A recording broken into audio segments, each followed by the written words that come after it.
Penrith Panthers have recruited very well for 2013. Though they had lost key players Michael Jennings, Michael Gordon and Luke Lewis, they have gained quite a few players. Dean Vare isn't starting this game. I believe he's on the bench. The Bulldogs, on the other hand, haven't really recruited anybody. Ben Barb is obviously out due to personal reasons still. James Graham serving that 12-week suspension, and then you gotta minus out the international games that he missed and trial games and shit. But apart from that, we're full strength. We've got Pritchard here, takes out the ball, drops it, and puts Panthers right on the attack, which ends up being very costly as Panthers put up a bomb, which that's the technique that they use. Not technique, but that's just what Panthers do. They put up bombs and they're effective, and the trial's got to go down to Pritchard dropping that ball so easily, because it was just a straight up hit up. We see Pritchard giving away another penalty for being offside, so he's not greatly in form to start off the season, and that's hard to judge in form, but first game didn't go very well. In the trials we didn't play very good either. It was 7-0 at half time due to the field goal towards the end of the first half. And that was as a result of that penalty. That's what I was going on about. Bulldogs knew they needed to come out and score first, and they did that. But we're going to see right now how it happened. Inu put Reynolds through, I believe, and then he ended up putting Turner through. Morris looked like he was going to get to the line, but he got dragged down, and they just needed one more play. Bulldogs really needed to, or Inu I should say, really needed to convert this, and he did. The reason for him converting that is just because they already got that extra 1 point, and if they get the opportunity, they might be able to kick a field goal. We see a lot of offloads eventually get to Steve Turner, who got tackled.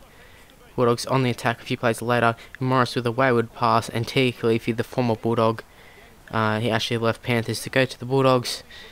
Barely played, he looked out of his depth at the Bulldogs, and eventually made his way back to Panthers.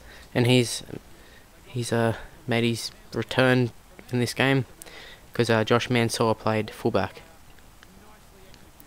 Walsh kicked this to seal the game. Really, there was no coming back for the Bulldogs, as Panthers held on for a 13-6 victory. Quite disappointing, really, considering Morris had a pretty good game apart from that one error, but that one error was very costly.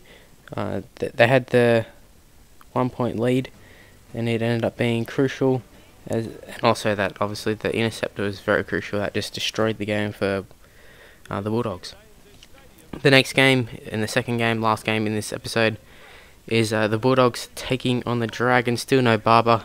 He's still back out. He won't be back for a number of weeks. We have the Dragons here. Kyle Stanley in the fullback position.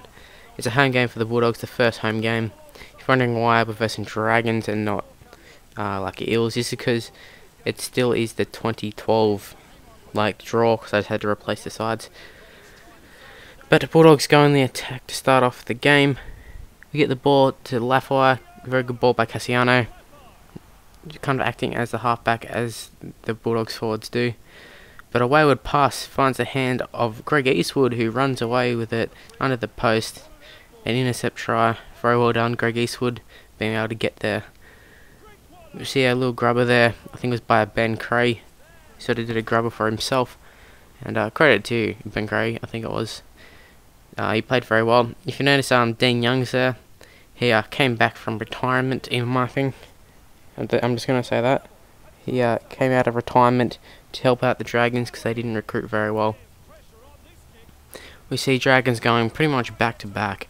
They put up a bomb, and unfortunately, Lafayette, I think it was, just didn't get up high enough, and the Dragons took a 12-6 lead into the break. Bulldogs once again trailing at the end of the first half, but Reynolds put not Morris through, but he gets it to Morris, and level things if Inu can kick this goal. The wind's going very, very hard to the left, and he gets it though. It is 12-all. Bulldogs had to defend, but Tony Williams straight up misses Jamie Soward, I think it was. He just misses him so easily. And that was the final blow as Brett Morris just runs straight over the winger. And Jamie Soward kicked the goal. And that's all she wrote. 2 straight losses to start the season. Not the best start. Probably one of the worst starts in a long while. But these things happen and we'll have to bounce back. Ben Barber should be back very soon. And barring injury, I think Sam Parrott was also injured. I didn't mention that. He'll be back very soon. So need to stay tuned. We're not going too well. Here are the other results from that week. You saw them earlier from the round 1. But thanks for watching. Like, subscribe if you enjoyed it. See you next time.